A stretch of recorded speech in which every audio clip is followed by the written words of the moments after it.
Qu'est-ce que c'est que l'hypnose? On va peut-être revoir ça. Je vais vous demander votre avis. Bon, j'ai besoin de votre opinion, madame. Oui. C'est être dans un état de conscience modifié.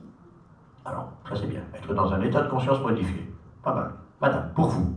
Pareil. Pareil. Donc on a un état de conscience modifié, un pareil. État de conscience modifié, mais en restant toujours maître de soi-même, en allant vers l'inconscience. D'accord. Donc, état de conscience modifié, en restant maître de soi-même et en allant vers l'inconscient. D'accord. Madame.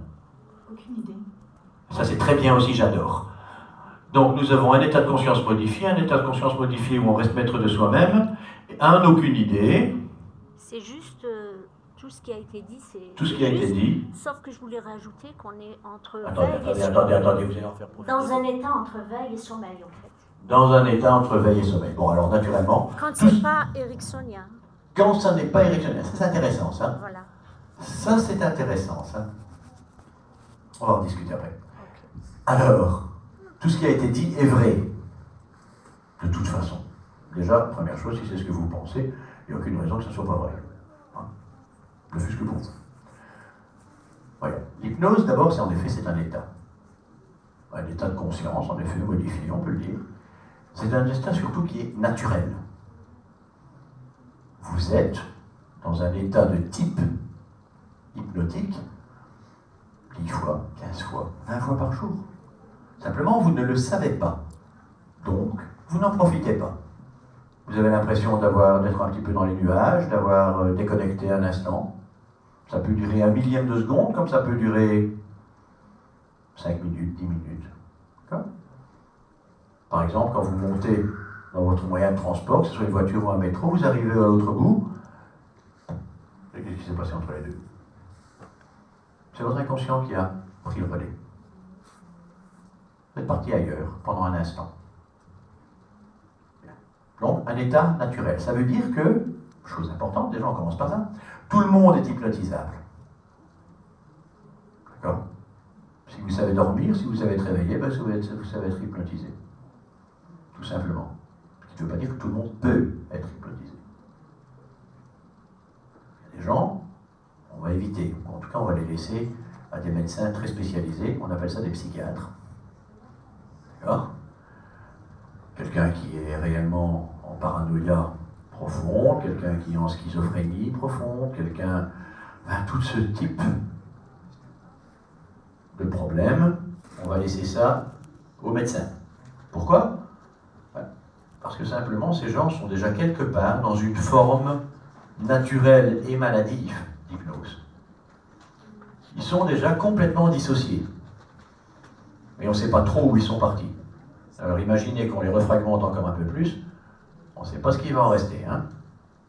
Il m'est arrivé de traiter des cas de ce genre-là, mais uniquement sur demande d'un psychiatre, et en insistant bien pour qu'il soit là pendant la séance, hein, parce que je ne prenais pas la responsabilité.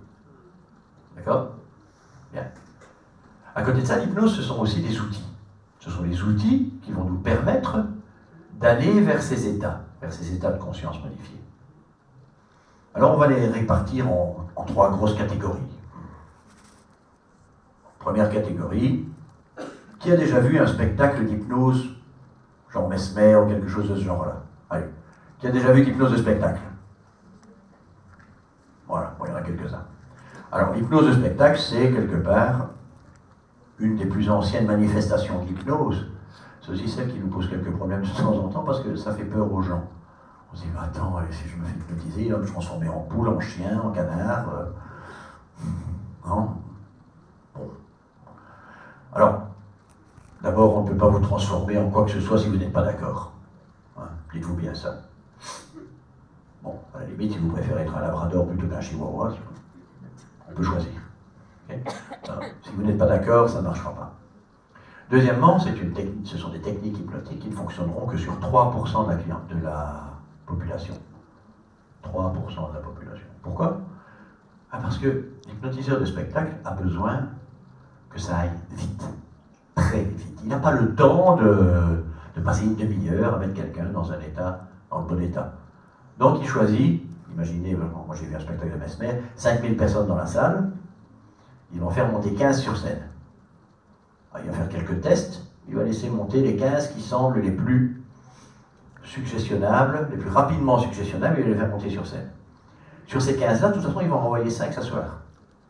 Parce qu'il va repasser devant eux, il va leur dire, voilà, non, vous n'êtes pas assez, pas assez, pas assez, pas assez, hop. Voilà, il les renvoie s'asseoir, ce qui fait que les 10 autres sont persuadés d'être encore plus hypnotisables. D'accord? Bon. Et alors là, à ce moment-là, plaps, ils sont partis. Bon, 3% de la population, et ça ne sert pas à grand-chose d'autre que de nous faire rigoler. Ce qui est pas mal par les temps qui courent. Quand même. D'accord? Bon. Mais c'est pas vraiment notre sujet. Côté ça, vous avez, je dirais, ce qui est le plus couramment utilisé quand même, c'est l'hypnose, on va dire, l'hypnose qu'on utilise en thérapie. L'hypnose plus conventionnelle. Ce qu'on a en général tendance à appeler maintenant l'hypnose ericksonienne. Mais ce qui n'est pas forcément vrai d'ailleurs. D'une part, parce que les pratiquants vont utiliser des techniques qui ont reçu des noms très différents. Alors on a l'ericksonien, on a l'hellmanien, on a tout ce que vous voulez, hein, mesmérien, etc., etc. Ce ne sont jamais que des noms qui diffèrent par rapport à l'induction, par rapport à la porte d'entrée qu'on va utiliser.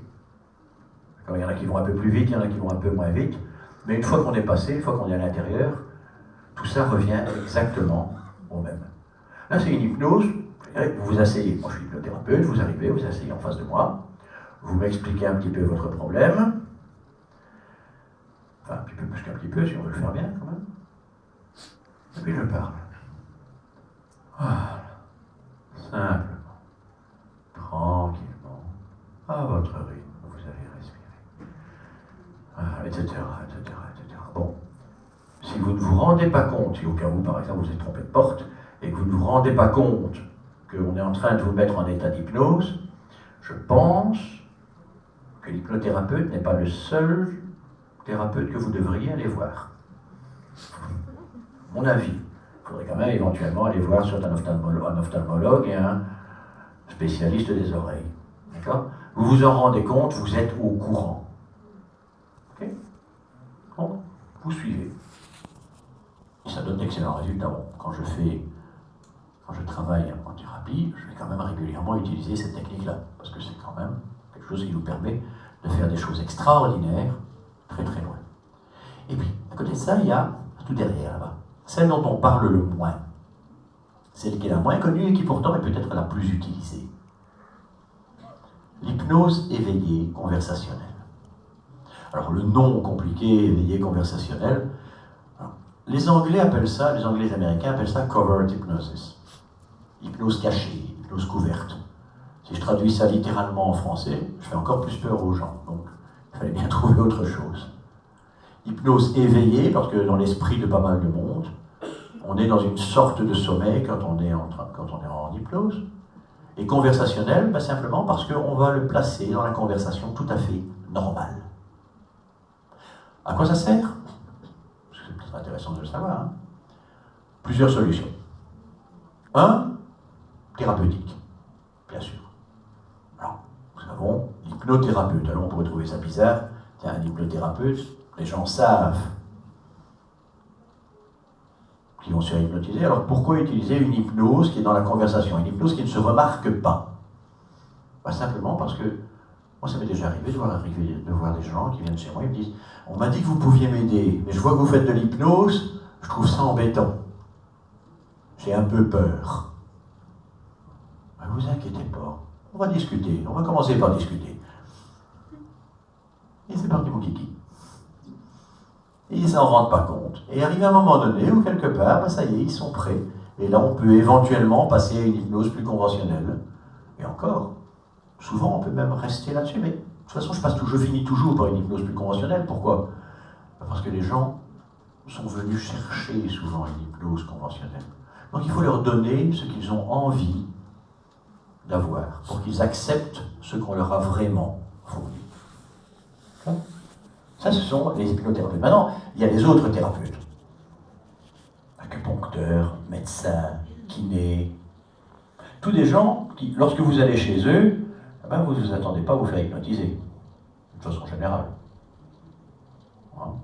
Je prends toujours l'exemple de l'acupuncteur parce que j'aime bien cette image de l'acupuncteur, une image un peu tragique de l'acupuncteur avec sa grande aiguille qui arrive sur vous en vous disant « Et si je vous hypnotisais ?» Hein? Bon, j'aime bien cette image, elle fait un peu peur. Là, vous allez regarder quand même bizarrement. Non, ça va, laissez tomber, c'est dommage. C'est dommage parce que s'il peut travailler en même temps sur votre corps, sur vos énergies et sur votre esprit, il va pouvoir résoudre non seulement les problèmes causés, le résultat des problèmes, mais il va pouvoir aussi commencer à travailler sur les causes des problèmes. Il va pouvoir stabiliser sa résolution de vos problèmes. Un de mes élèves, qui est en effet un excellent acupuncteur, je vais schématiser, enfin lui m'a schématisé, ça me dit, écoute, en gros, avant, là où je mettais 4 aiguilles, maintenant j'en mets plus que 2, ça va 2 fois plus vite pour avoir le résultat, et le résultat, il reste stable. Voilà. Simplement parce qu'il a pu parler à votre esprit en même temps qu'il parlait à votre corps. D'accord? Et puis, il y a tous les usages, on va dire, non thérapeutiques. Et il y en a un paquet. Et vous en bénéficiez souvent, d'ailleurs, même sans le savoir. Mais bon, bref. Citons-en quelques-uns.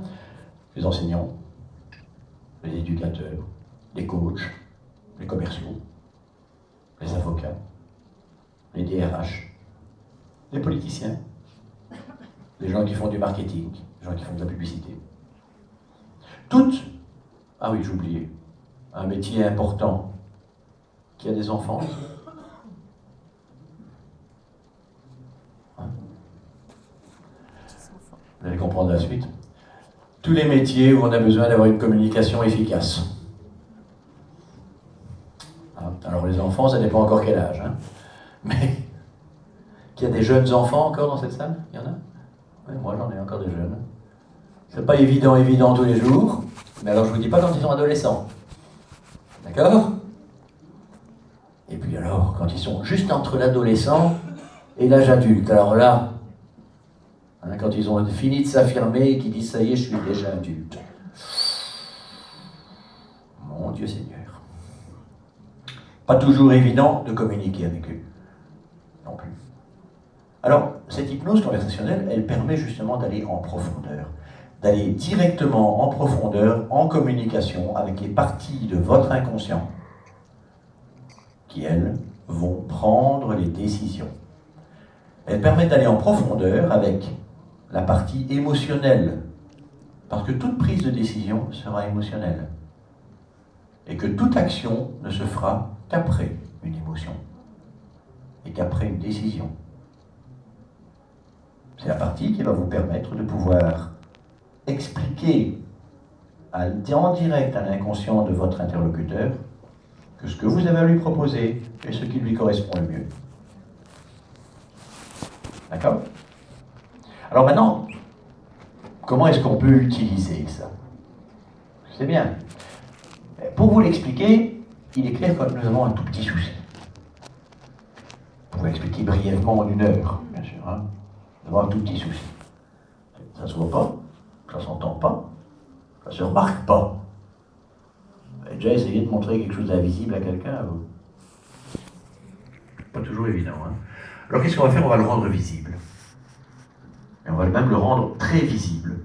Et ça a fonctionné quand même. Pourquoi? Parce que l'hypnose, qu'elle soit hyper visible ou totalement invisible, les structures, le mode de fonctionnement, bien lui, il est le même.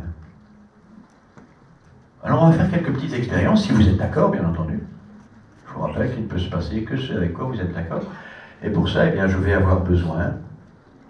Bonjour. Pour ça, je vais avoir besoin de l'un ou l'autre, de l'un ou l'une ou l'autre volontaire. Alors, dites-moi, qui a envie de faire une expérience, madame? Vous avez envie de faire une expérience hypnotique? Eh bien, venez jusqu'ici. Applaudissez-la, elle a levé le doigt, elle est courageuse. Elle ose braver la foule.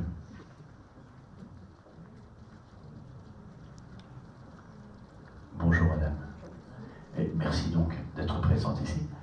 Attendez, peut-être ici, on va essayer de vous installer de façon à ce que tout le monde puisse vous admirer au mieux, si vous voulez bien. D'accord. Alors, quel est votre prénom, madame? Christine. Christine. D'accord. Une question d'abord, Christine. Avez-vous déjà été hypnotisée? Non. Non. Fantastique. C'est une première pour Christine. On travaille sans filet. J'adore ça. Alors, on va utiliser des techniques qui sont très visibles. Et puis on va démonter un petit peu pour voir ce qui se passe derrière. Vous voulez bien? D'accord. Alors une première technique, un premier principe d'ailleurs, qui est très très utilisé globalement, c'est ce qu'on appelle une rupture, alors c'est très technique, hein, attention, une rupture de pattern. Ça veut dire, en gros on va traduire, c'est une rupture d'habitude. En gros, une rupture d'un système que nous avons incorporé, auquel nous ne devons plus réfléchir. Okay. Alors on va prendre un tout simple. Bonjour Christine. Bonjour. Ça va, voilà. Et remarquez, boum, la main retombe. D'accord? Pourquoi? Est-ce que vous avez réfléchi en tirant dans la main? Non, pas du tout. On ne réfléchit plus. Ah oui, il faut signaler que là où j'habite, ça ne marche pas bien parce que les gens ne se serrent pas la main. Ils se saluent. Bon, pas grave, on trouve autre chose. Parce que vous allez voir, des habitudes comme ça, il y en a tout plein. Donc, on reprend. Ici, bonjour Christine. Voilà. Et la main retombe. Okay. Non, j'ai remarqué quelque chose, je vous dirai après. Hein. Maintenant, qu'est-ce qui pourrait se passer si on interrompait cette habitude qui est complètement ancrée dans l'inconscient? Qu'est-ce qui se passerait si, quelque part, on changeait en une fois les habitudes de l'inconscient? Je vais être obligé de déposer mon micro pendant un instant. Vous m'excuserez. Je vous reprends dès que possible. On va essayer. On peut essayer là. On verra. Bien. Donc, Christine, nous recommençons. Bonjour Christine. Et là, je vais vous demander simplement de fixer votre regard sur ce point qui est en dessous de ce doigt. Simplement fixer votre regard sur ce point qui est en dessous de ce doigt. Et même lorsque je vais retirer ce doigt, votre regard va continuer à rester fixé sur ce point. Et au fur et à mesure que cette main va se rapprocher de ce visage, simplement au rythme de votre respiration, je vais vous demander de respirer voilà, plus en plus profondément. Au fur et à mesure que cette main et ce visage vont se rapprocher, vous allez simplement pouvoir vous sentir aussi à l'aise, aussi relax, aussi détendu que vous le désirez. Vous allez pouvoir aller dans un état où tout est possible, où tout est permis. Vous êtes en parfaite sécurité, en totale liberté, en parfaite sécurité. Voilà, je suis derrière vous, vous êtes en parfaite sécurité. Vous pouvez même vous laisser aller un léger instant. Voilà, tranquillement. Voilà. Au moment où je vais vous redresser, vous allez aller encore plus profondément dans cet état de plus en plus agréable pour vous. Il peut y passer exactement, et exclusivement d'ailleurs,